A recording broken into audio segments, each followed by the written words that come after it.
할렐루야.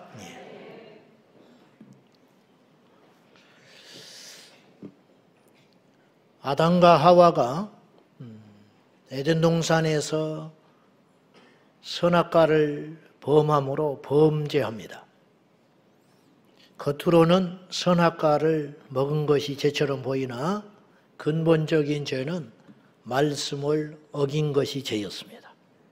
이로 인하여 인류에게 여러 가지 많은 불상사가 시작이 되는데 크게 두 가지의 사건이 일어나요. 첫째는 우리 인생들에게 죽음이 임합니다. 죽음.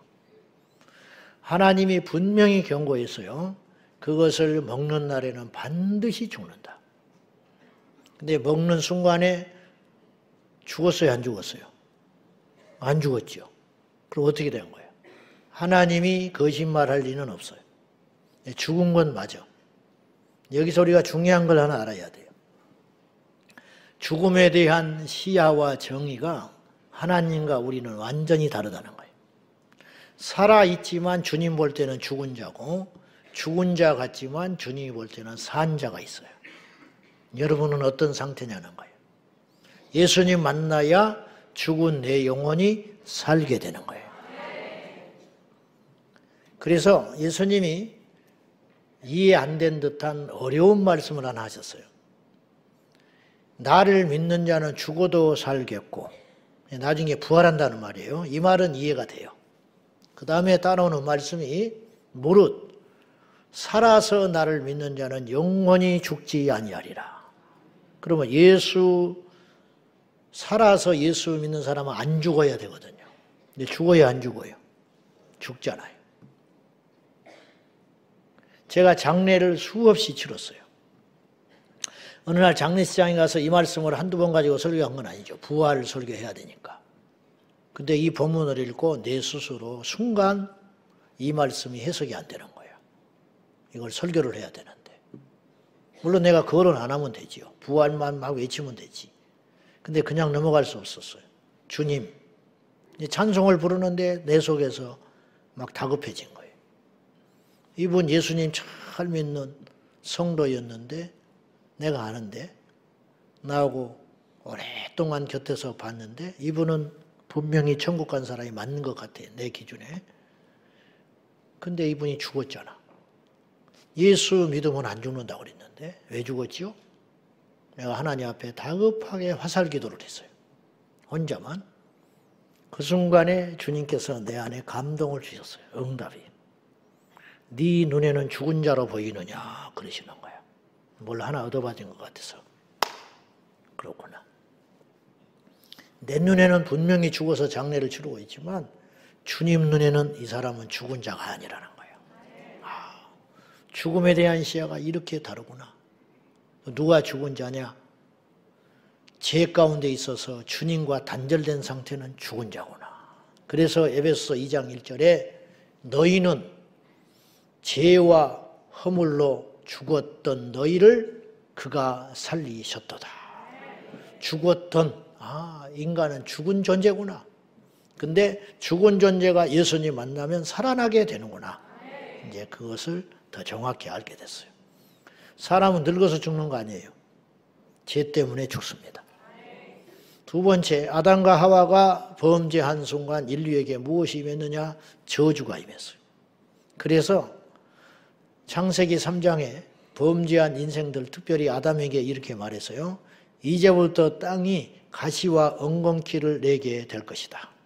그래서 그 가시와 엉겅퀴를 제거하고 싸우면서 너는 평생 양식을 얻기 위하여 네 이마에서 땀의 수고가 흐르게 될 것이다. 제가 어릴 때부터 예수님 믿기 전에 제가 어떠한 의문점을 갖고 살았냐면 제가 시골에 살았으니까 산으로 둘러다니면요. 산에 먹을 게 없어. 무슨 말이냐. 수천 년 동안 인류가 산에다가 씨앗을 뿌리고 밭에다가 농사를 짓는데 수고해야 돼. 즉 산에서 저절로 자라는 배가 있어요. 사람이 심어놓지 않는 배, 못 먹어. 그걸 돌배라고 그래. 돌배. 사과나무가 자랄 때가 있어. 못 먹어. 그것을 돌사과라고 그래. 못 먹기 때문에 돌자를 붙이는 거예요. 머리가 아닌 사람을 돌대가리라고 그러는 거예요.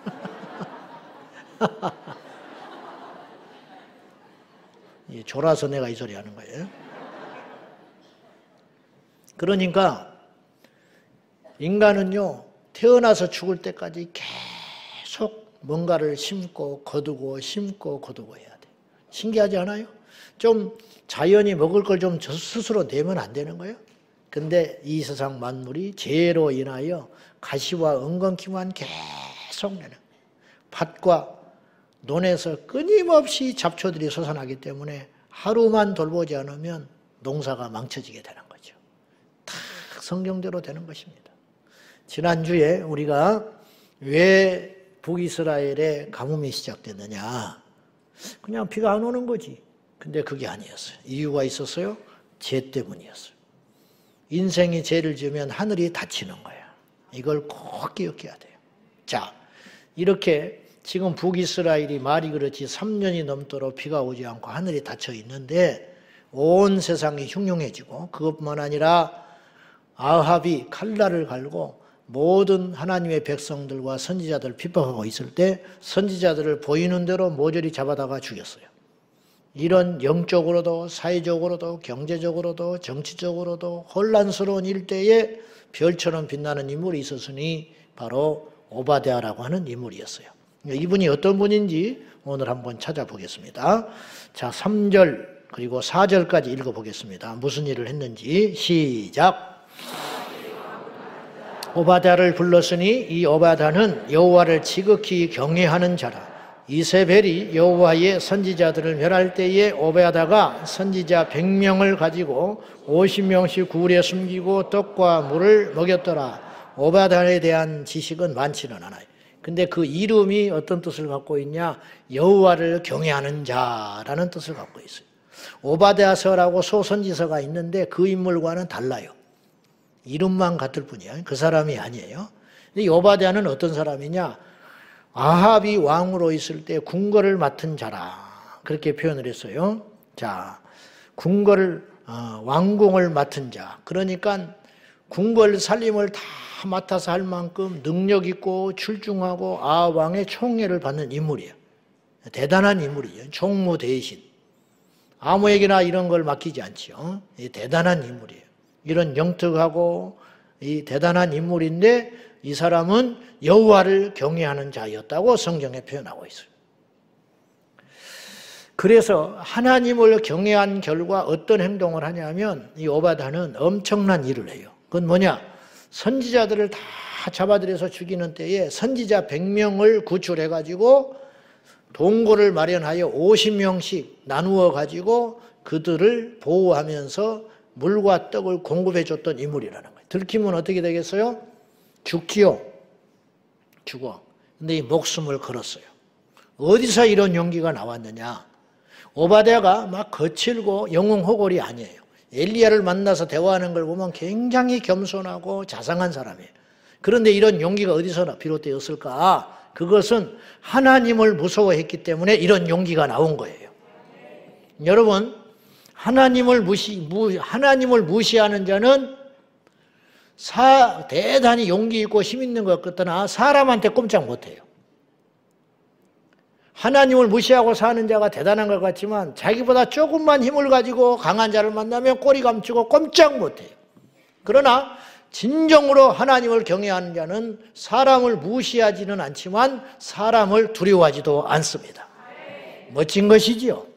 그래서 바울은 내가 하나님을 두려워하랴 사람을 두려워하랴. 내가 사람을 두려워하는 것이라면 하나님의 종은 아니다. 이렇게 말했어요. 하나님의 종된 자만이 진정으로 사람들 앞에 용기 있는 자가 될 수 있다. 이렇게 말하는 거예요. 자, 이 시대의 비극이 뭐냐? 이 시대의 문제가 뭐냐? 특별히 교회 밖에서 예수님을 안 믿는 사람은 무식하니까 그렇다 치자고. 하나님을 모르니까. 어째서 저렇게 교회를 오래 다녔음에도 불구하고 심지어 신학을 하고 목사가 됐다는 사람들조차도 내 자신을 포함하여 저렇게 이해하지 못한 행동을 할까? 사람이라는 건요, 선이 있어요, 선. 무슨 말이냐? 결정적일 때는 그래도 이건 아니지. 내가 이 나이 먹어서 이럴 수 있는가. 결정적일 때는 그래도 내가 목사인데 이건 아니지. 내가 결정적일 때는 내가 그래도 예수 믿는 사람인데 이러면 아니지. 그런 거 있잖아요. 그 선이 있어야 하거든요. 근데 그게 없어요. 막 폭주 기관차로 가버리는 거예요. 예를 들면 우리는 뭐 그러지 않겠지만은 당회를 하면서 막 장로님들끼리 멱살 잡고 싸운단 말이에요. 막 성경책을 던지면서 싸운다는 거예요. 목사님들이 모여가지고 총회하면서 막 아우성을 치고 싸운다.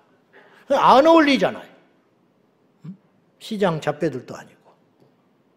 저도 뭐 정죄할 자격은 없지만 이런 일들을 우리가 이런 불편한 진실들을 많이 대하고 살고 있지 않아요? 교회 안에서 어떤 관계 속에서 어떤 일을 하면서 무슨 일이 생길 때 확 막 혈기를 부리고 막 난동을 지르면서 그런 것 때문에 많이 상처를 입잖아요. 이런 일이 왜 일어나냐는 거예요. 도대체. 안 되거든요. 그래서는 안 돼요. 선이라는 게 있다니까요. 아무리 속상하도 아무리 억울하고 아무리 힘들어도 그래도 지켜야 할 선이라는 게 있다. 근데 이게 없어. 왜 그럴까? 하나님을 무시하기 때문이야. 뭐 자기는 뭐 옳다고 주장을 하고 억울하다고 이야기하고 그럴만한 것처럼 이렇게 할 수밖에 없다는 것처럼 설득을 하려고 할지는 모르지만 그 속에는 사실은 이게 없는 거예요. 하나님을 무시하는 거예요. 하나님을 경히 여기는 것이죠. 잠언서 9장 10절 말씀 보시겠습니다. 자, 다 같이 시작. 여호와를 경외하는 것이 지혜의 근본이요 거룩하신 자를 아는 것이 명철이니라. 사람이 이해하지 못한 행동을 하면 뭐 어른 보고 인사를 안 한다든지 막 지하철에서 할아버지한테 막대 먹고 자리를 양보 안 하다가 뭐라고 하면은 막 욕지거리를 하면서 덤벼든다든지 그럼 뭐라고 그래요? 저 기본이 안 됐네 그래. 그건 욕 중에 욕이에요. 저거 기본이 안 됐다는 거예요. 저건 인간이 아니라는 거예요. 저래가지고 어디다 써먹냐는 거예요. 대학생이면 뭐하고 박사학위를 받았으면 뭐하고 돈이 많으면 뭐하냐는 거예요. 사람이 안 됐는데 기본이 안 됐는데 그런 표현을 쓰잖아요. 우리가 기본 중에 기본이 뭔지 아세요? 지혜의 근본이 뭔지 아세요? 가나다 몰라도 되고 ABC 몰라도 되고 구구단 몰라도 되고 철학적인 뭐 그런 거 몰라도 돼요. 무엇을 알아야 되느냐? 오늘 교회 처음 오신 분도 있을 수 있고 초신자라고 스스로 생각하고 아무것도 모른다고 생각하는 분도 있을 수 있어요. 그러나 그건 변명에 불과해요. 오늘 이거는 분명히 이제 오늘 하나 알아야 돼. 그건 뭐냐? 하나님을 경외하는 것이 모든 지혜와 지식과 명철의 기본이다. 이것이 안 돼 있잖아요. 그러면 아무리 교회를 오래 다녀도 세상에서 많은 성공을 거두어도 다른 사람들이 대단하고 칭호를 해도 그 속은 끝난 거예요. 악 중에 악이 뭐냐? 무식함 중에 무식함이 뭐냐? 문제 중에 문제가 뭐냐? 여호와를 경외할 줄을 모른다. 하나님을 두려운 줄을 모른다는 거예요. 하나님을 두려워하는 마음을 갖고 사는 건 비겁한 게 아니에요. 절대로.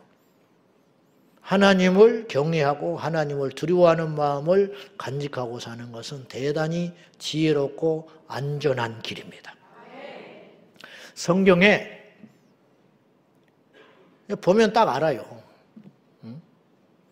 저렇게 교회를 오래 다녔고 뭐 직분을 받았다고 등록을 했는데 딱 예배드리는 자세, 대인관계의 자세, 교회를 대하는 자세 딱 보면 나와버린다고. 이거 완전히 기본이 안 됐구나.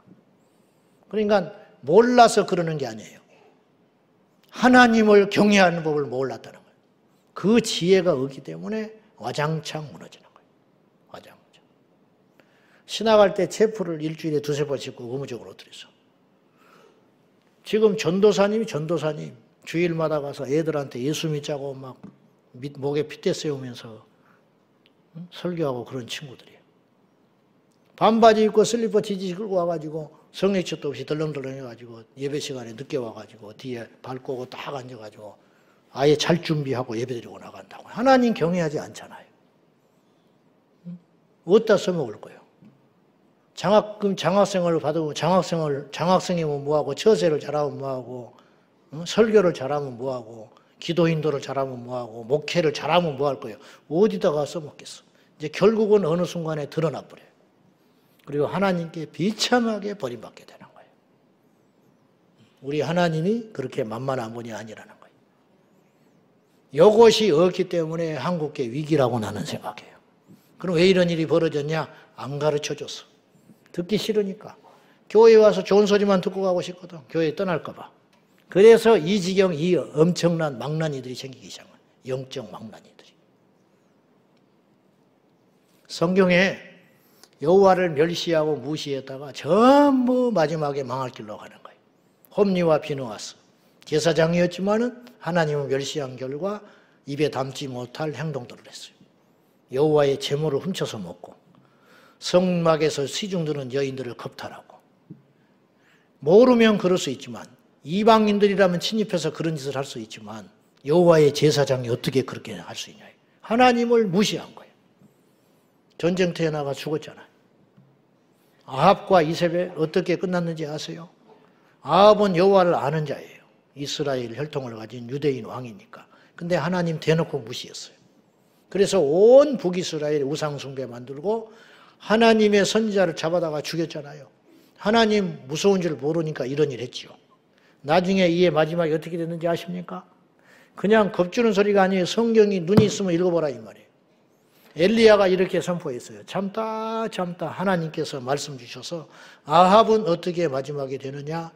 아합 당신이 죽으면 그 피를 개들이 핥을 것이다 그랬어. 그의 아내 이세벨은 어떻게 선포했냐? 이세벨은 죽으면 그 시체를 개들이 뜯어먹을 것이다 그랬어. 여러분, 왕과 죽었는데 개가 핥아먹고 뜯어먹을 확률이 몇 프로나 되겠어요? 보통 사람도 그렇게는 안 죽어요. 확률은 제로예요. 근데 보십시오. 무시무시하게 이것이 이루어져 버려요.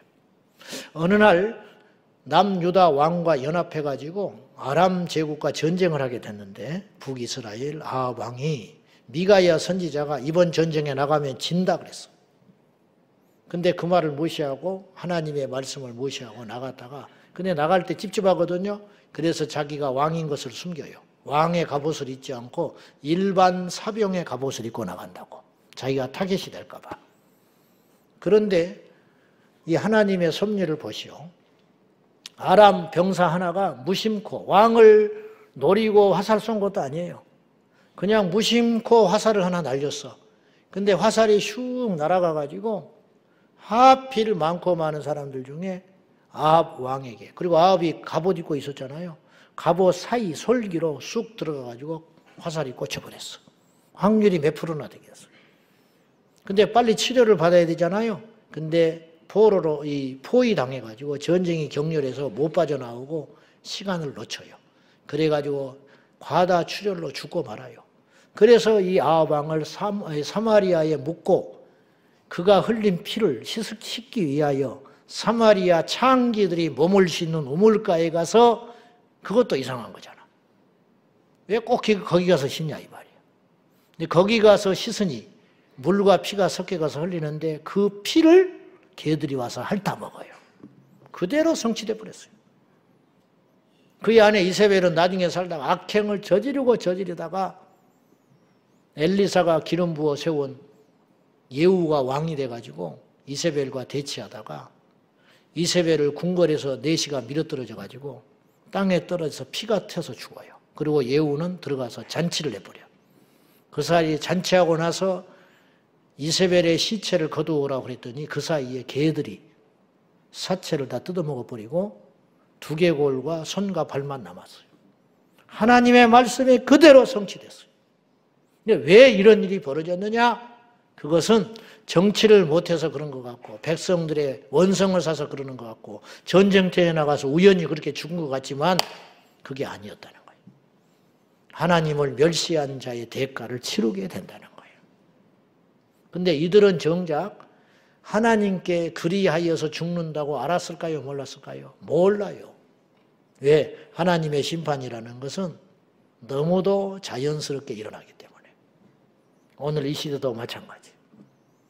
요지는 이거예요. 오바댜가 자기의 전부를 걸었어요.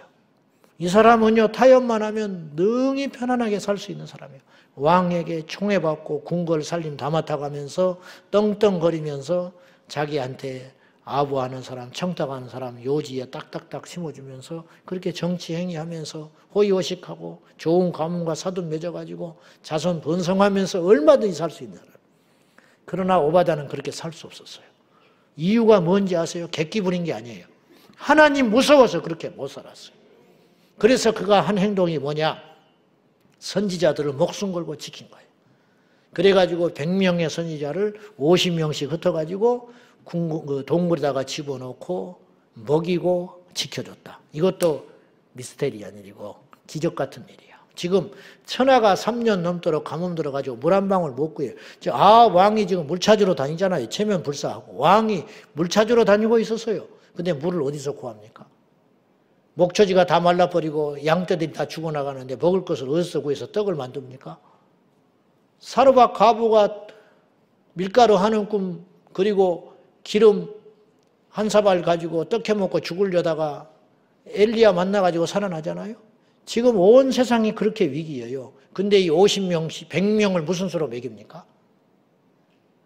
근데 하나님이 이것도 해결해 주시는 거예요. 그리고 상식적으로 이게 안 들킬 수 있어요? 50명을 양쪽에 숨겨놨는데 엘리야가 알고 있잖아요. 나중에 읽어보세요. 엘리야는 알아. 근데 아합은 몰라. 성경에 이런 일이 너무 많아요. 모세가 바로를 만나잖아요. 바로의 눈에 모세는요, 찢어 죽일 만큼 원수예요. 왜냐? 그가 믿는 여호와의 신의 이름으로 온 애굽이 고통을 받고 있어요, 지금. 그러면 내가 바로라면 죽여버려요. 나타나면. 죽여도 모세는 사실 힘이 없습니다. 하나님 외에는 신이 없어. 힘이 없어. 왜냐? 그에게 군대가 있기를 합니까? 그가 뭐 이스라엘의 정식 지도자이기를 합니까? 이스라엘 백성들도 모세와 아론을 별로 안 좋아했어요. 자기도 더 힘들어지니까. 죽여버리면 간단하잖아요? 근데 안 죽여요. 사도행전에 보면 사도 바울이 복음을 전하는데 극단적 유대인들이 이 복음 전하는 걸 싫어해가지고 사도 바울을 죽이려고 하는 자들이 있었어요. 몇 명? 40명. 여러분, 바울을 죽이면 감옥 가고 이 법이기 때문에 못 죽인 게 아니에요. 왜냐? 스데반 죽였잖아요. 돌로 쳐서. 그 중에 한 사람도 처벌 안 받았어요. 왜냐? 유대의 종교 문제는 로마가 관여하지 않았어요. 그러니까 바울을 죽이려고 하면 영웅되는 거예요, 죽여도. 그들 사이에서는. 근데 40명이 어느 정도로 이를 갈고 바울을 잡으러 다녔냐면 바울을 죽이기 전에는 먹지도 마시지 않겠다고 서원 결심해버린 사람들이 있었어요. 눈에 불을 켜고 돌아다니는 거예요, 잡으러. 근데 그럼 바울이 숨어 다니면서 복음 전했느냐? 그것도 아니야. 모든 대중들 앞에서 몸을 드러내가지고 회중들에게 회당 가서 당당하게 복음 전하고 다녔거든요. 그 이후로 30년이 넘도록 복음 전하다가 네로의 손에 잡혀서 죽었어요. 이건 뭘 말하는지 아세요? 하나님이 지키시고 막으시면 덤빌 자가 없는 거예요. 이게 뭐냐? 하나님을 경외하는 자가 얻는 복이라는 거예요. 이런 일을 성경에 숱하게 많이 나오는데 이걸 불가능하다, 의심이 된다고만 하지 말고 이런 기적의 주인공이 되라 이 말이에요.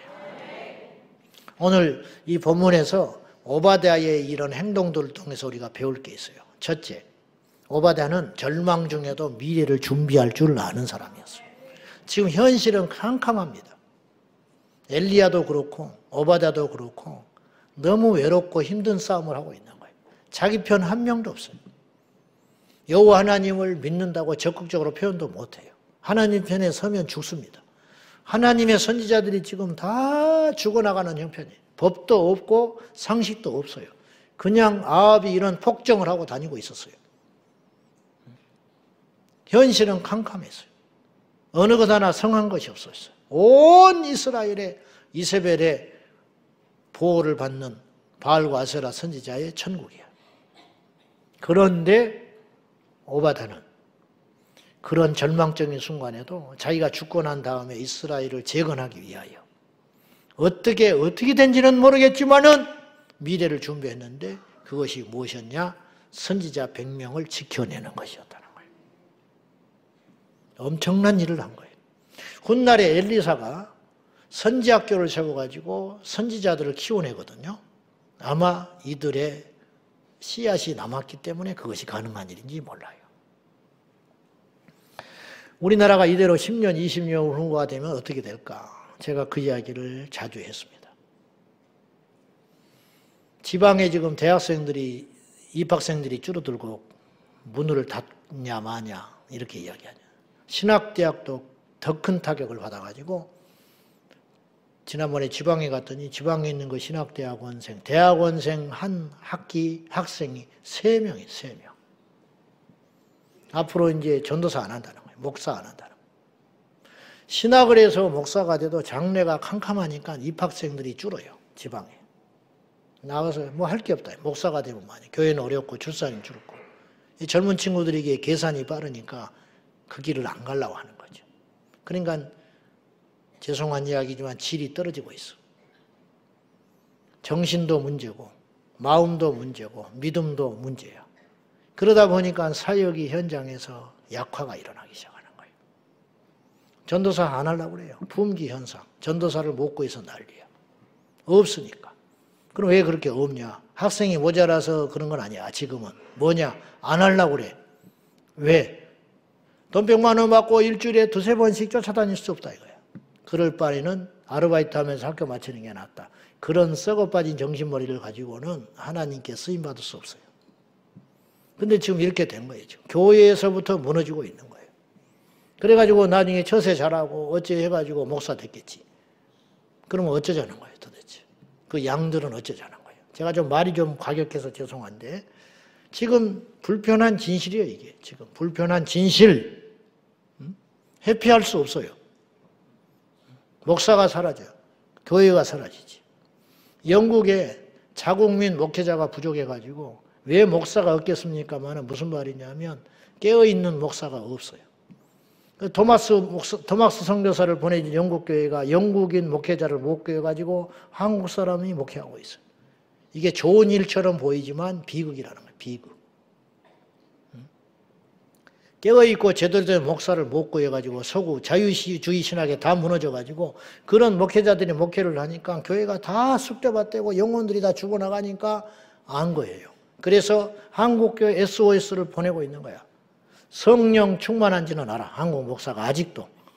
말씀을 말씀대로 전하는다는 건 알아. 그러니까 영어를 할 수 있는 한국 목회자를 보내달라. 영어 하는 목회자가 몇 명이나 있어. 나도 못 가. 오라고 그래도. 나 오라 할까 봐 걱정이야 지금. 뭐 한마디 할 수가 있어야지. 응? 그러고 말해야지. 방언을 할 수도 없고. 제가 기가 따갑게 이야기했어요. 우리나라 출산율 0.72%라고.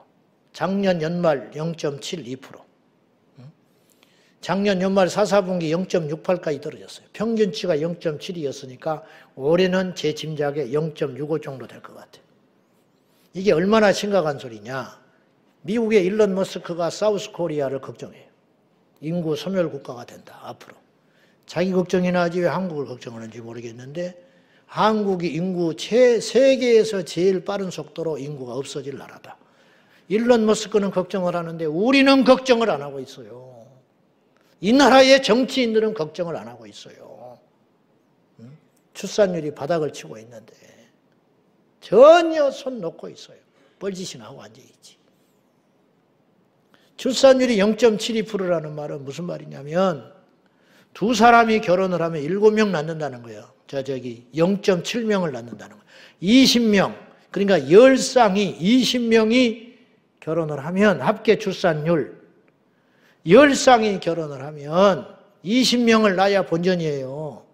그렇잖아요. 근데 0.7%, 7명 낳는다는 거예요. 7명. 20명이 수십 년이 흐르면 7명 돼버려요. 지금은 표가 안 나죠. 지금 막 뒤섞여 살고, 세대가 뒤섞여 살고 있으니까. 근데 이제 이것이 눈앞에 곧 나타난다고요. 그러면 7명이 또 수십 년 살다가 그때 가면 0.7도 안 되고 0.3점 되겠지. 그러면 7명이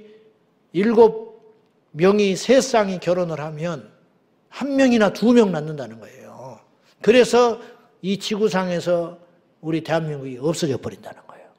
지금 이런 상황이라는 거예요. 미래를 향해서 지금 준비해야 되는데 우리가 이걸 20년, 30년에 눈 떠가지고 산하 제한할 일이 아니라 그때를 바라보면서 그때부터 미리 대비를 했어야 되는데 못한 거예요. 그때 인구가 막 많으니까.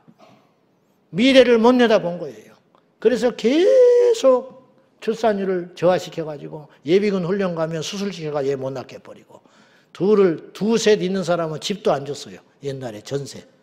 무식하다고.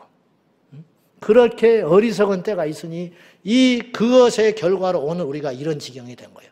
근데 지금도 대책을 안 세운다면 앞으로 어떻게 되겠냐는 거예요. 지금. 결혼하겠다는 애들이 30%도 안 돼요. 29%밖에 안 돼요. 지금 10대 아이들. 동거가 가능하다고 여기는 애들이 81%예요. 왜? 성교육을 완전히 잘못 배워가지고. 혼전, 순결 다 깨져버리고 없어요. 결혼하지 않고도 애를 낳을 수 있다고 생각하는 아이들이, 애를 가질 수 있다는 아이들이 61%가 나왔어요.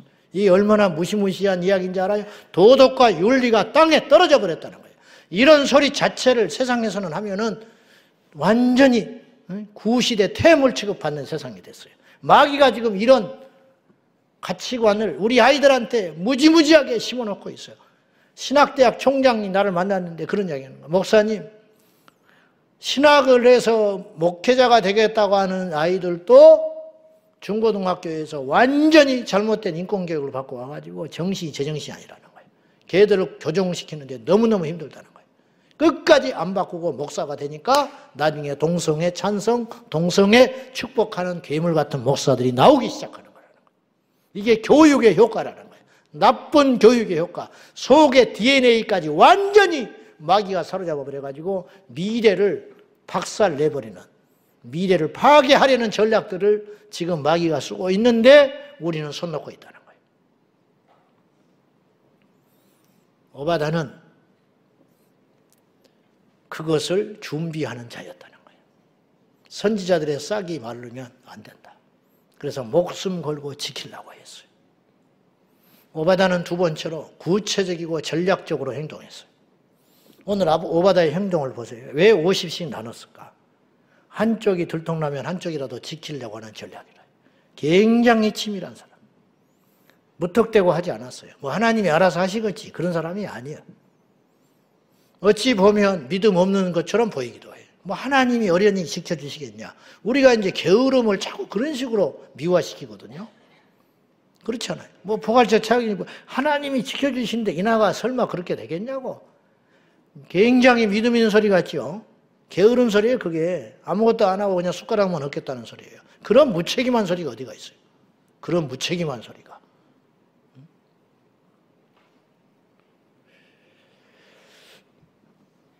우리가 전략적으로 행동하고 전략적으로 하나님을 섬기고 전략적으로 이 악한 세상과 싸워낼 수 있어야 돼요. 전도도 전략적으로.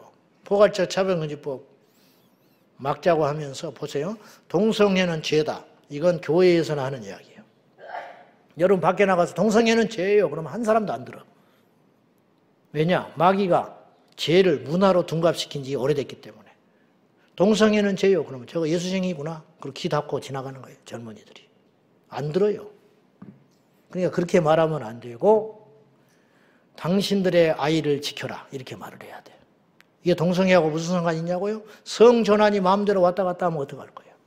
우리 아이들이 지금 학교에서 뭘 배우는지 아느냐고. 이렇게 하면 부모들이 정신을 차리게 됐죠. 무슨 일이냐고. 차별금지법이 통과되면 서구 사회가 이렇게 되지 않았냐고. 그러면 어떤 사람이 이런 법을 만들려고 하냐고. 그래서 차별금지법은 알면 반대하는 법이라는 거예요. 그러니까 우리가 전략적으로 접근을 해야 된다는 거예요. 차별금지법이 통과되면 복음을 못 자는 세상이 됩니다. 그건 교회 안에서 하는 소리야. 그 심각한 일이죠. 근데 밖에 나가서 그렇게 말을 해봐. 여러분 포괄적 차별금지법이 통과되면 교회가 무너집니다. 복음을 못 전하는 세상이 됩니다. 전도도 못하게 됩니다. 그러면 세상 사람들이 속으로 얼른 통과돼 버리면 좋겠다. 저 소리 듣기 싫으니까. 이렇게 나온다니까요. 그러니까 그렇게 전략을 세워서는 안 된다는 거예요. 포괄적 차별임금이 통과되면 당신들의 세금으로 소송공화국이 됩니다. 이게 사실이거든요. 그 법안에 보면 국가인권위원회에서 소수 약자, 성소수자를 위해서 국가 세금으로 변호를 하게 돼 있어요. 이런 놈의 법이 어디가 있어? 우리는 우리 돈 내고 우리를 지켜야 하고 그들은 소수 약자라고 하는 프레임을 씌워가지고 우리가 낸 세금으로 변호사를 사가지고 국선 변호사 서가지고 이길 때까지 변호를 하게 돼 있다. 이런 차별받는 법이 어디가 있냐고. 몰라요. 당신의 세금이 그런 데 쓰여서야 되겠습니까? 눈이 동그래지지. 포괄적 차별임금법이 통과되면 국방이 위험해집니다. 무슨 소리냐고. 성전환을 마음대로 하기 때문에 그리고 그거에 따라 처벌하지도 못하고 차별하지 못하기 때문에 내일 다음 달에 신체검사 받아서 군대 오라. 나는 동사무소 가서 신고해버리는 거예요. 나는 여자다. 말이 안 되는 소리 같죠. 지금 서구 사회가 그렇게 되고 있잖아요. 그런데 서구 사회는 모병제예요. 자기가 자원해서 입대해요. 그러나 우리나라는 남북이 대치되기 때문에 징병제라고요. 군대 안 가면 이 나라를 누가 지켜. 그래서 드디어 50만 명 군인 숫자가 40만 명대로 떨어진 거예요, 지금. 이렇게 접근을 해서 전략적으로 세상 사람들을 얻어야 이 법에서 승리할 수 있다, 이런 뜻이에요. 이런 말들이 굉장히 인간적인 것 같지요. 그렇지 않아요. 이 시대에 우리가 들어야 할 메시지라는 거예요, 저는. 마귀의 지혜를 뛰어넘는 지혜를 가져야 마귀를 이길 수가 있는 거예요.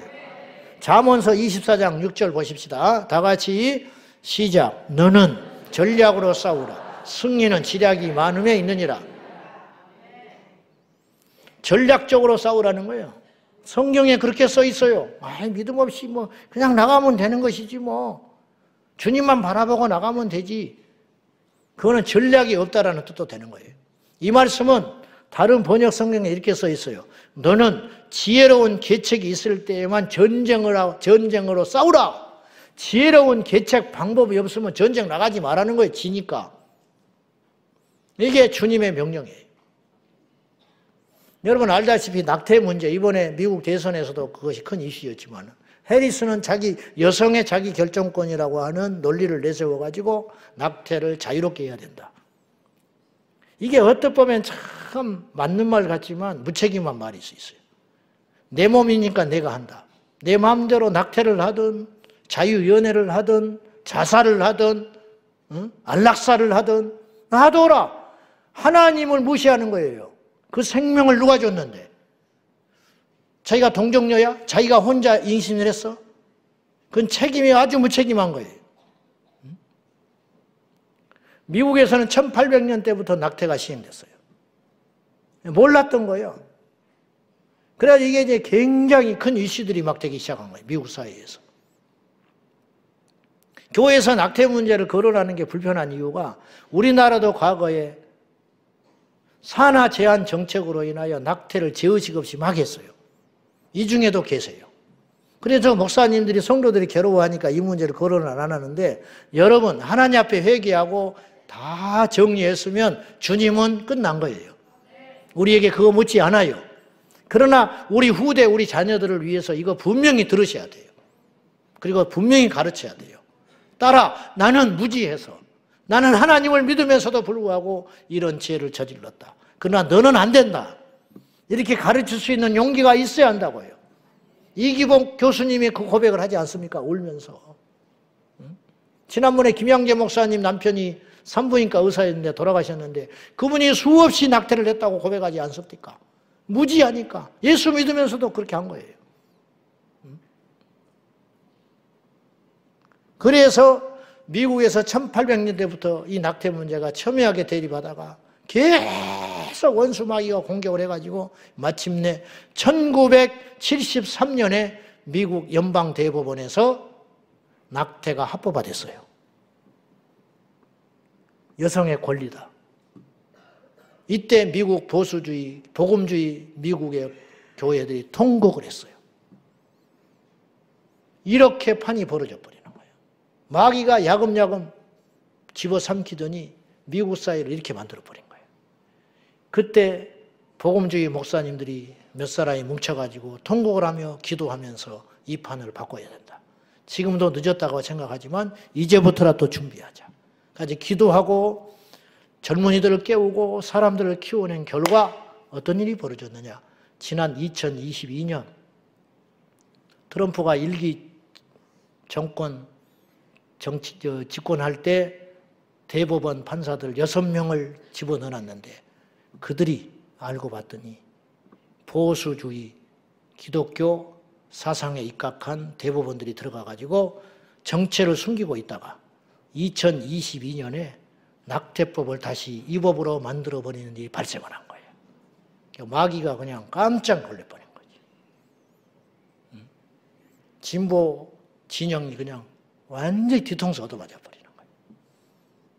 그리고 6명이 들어가가지고 이 판을 바꿔버렸어요. 근데 그때까지 얼마의 시간이 걸렸느냐? 50년. 50년을 음지에서 키워가지고 대법원 6명을 만들어 키워낸 거예요.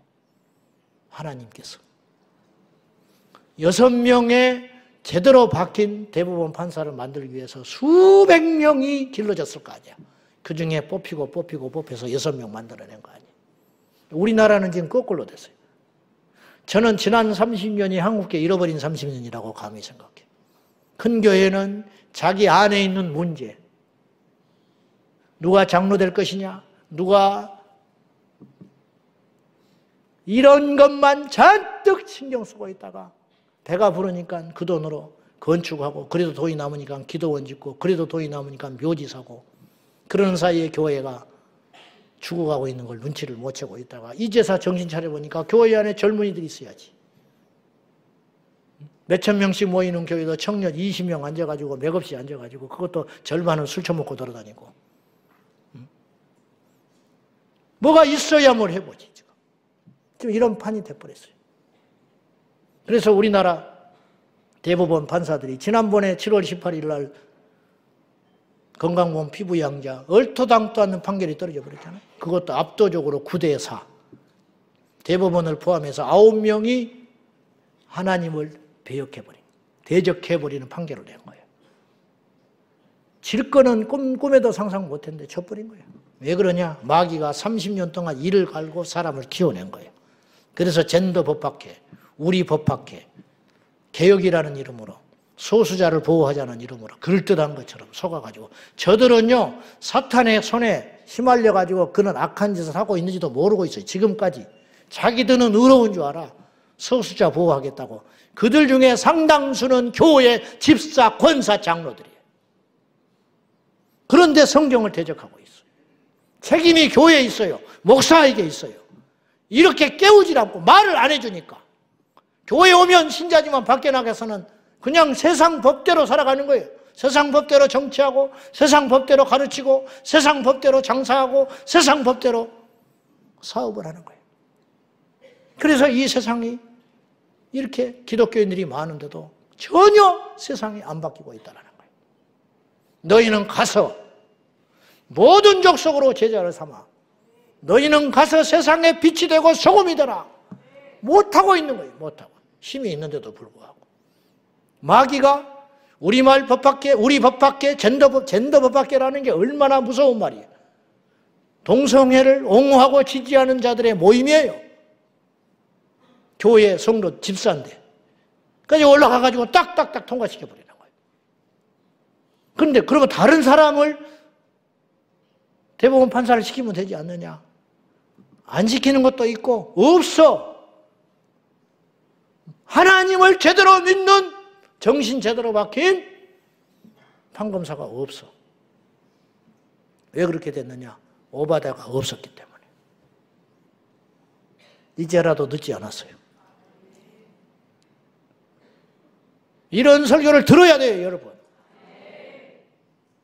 왜냐? 현실 법과 정치와 우리는 무관하지 않아요. 우리 자녀들이 앞으로 어떻게 될 것 같아요?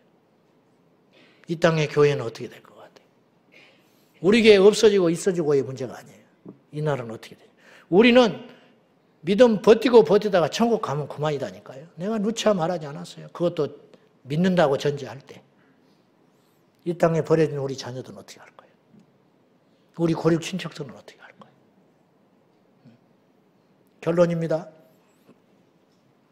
열왕기상 18장을 보면 등장인물들이 엘리야는 영적인 전사입니다. 드러난 전사. 오바댜는 숨겨있는 전략가였어요. 그리고 미래를 위해서 숨겨진 하나님의 비밀병기 100명이 선지자가 있었어요. 그리고 마귀의 종노릇하는 예후와 이세벨이 있었어요. 아합과 이세벨이 있었어요.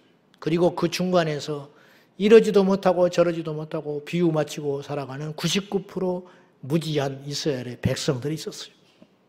여러분은 어느 편에 설 거예요? 우리는 적어도 이 세 가지 중에 한 사람은 돼야 돼요. 엘리야가 되든지 오바댜가 되든지 숨겨진 선지자가 되든지 이 세 부류 중에 하나는 돼야 돼요. 우리가 하나님 앞에 믿음으로 의의 병기가 되어야지 마귀의 손에 붙들려서 죄의 병기가 돼서는 안 된다는 거예요. 그래서 우리에게 성경은 요구하는 거예요. 너희가 의의 병기가 되어라. 우리 모두 깨어 일어나서 하나님, 근데 이 모든 용기, 이런 힘, 이런 행동들이 어디서 비롯된 것이냐? 여호와 하나님을 경외했기 때문에 자연 발생적으로 일어난 일이라는 거예요. 오바댜한테 출세한다고 그거 하라고 그러면 하겠으며 오바댜에게 누가 나타나서 하라고 강요를 해서 하겠습니까? 하나님을 경외하니까 행동이 그렇게 나오기 시작한다는 거예요. 모든 지혜의 근본은 하나님을 경외하는 것이다. 우리 모두 그리고 우리 후대에 하나님을 경외하는 세대가 되어서 이 세상에 어그러진 판들을 새롭게 재건하고 만들어내는 의의 병기로 저와 여러분이 부족하지만 쓰임받기를 축원합니다. 기도하겠습니다. 하나님 아버지, 세상이 캄캄합니다. 들려오는 소식마다 비상식적이고 비도덕적이고 또한 불안한 소식들만 들려옵니다. 결국 이 나라를 지킬 분은 우리 하나님밖에 안 계십니다. 주님의 손에 붙들려 오바댜가 되게 하시고 엘리야가 되게 하시고 엘리사가 되게 하시고 숨겨진 선지자가 되게 하여 주옵소서. 예수님의 이름으로 기도하옵나이다. 아멘.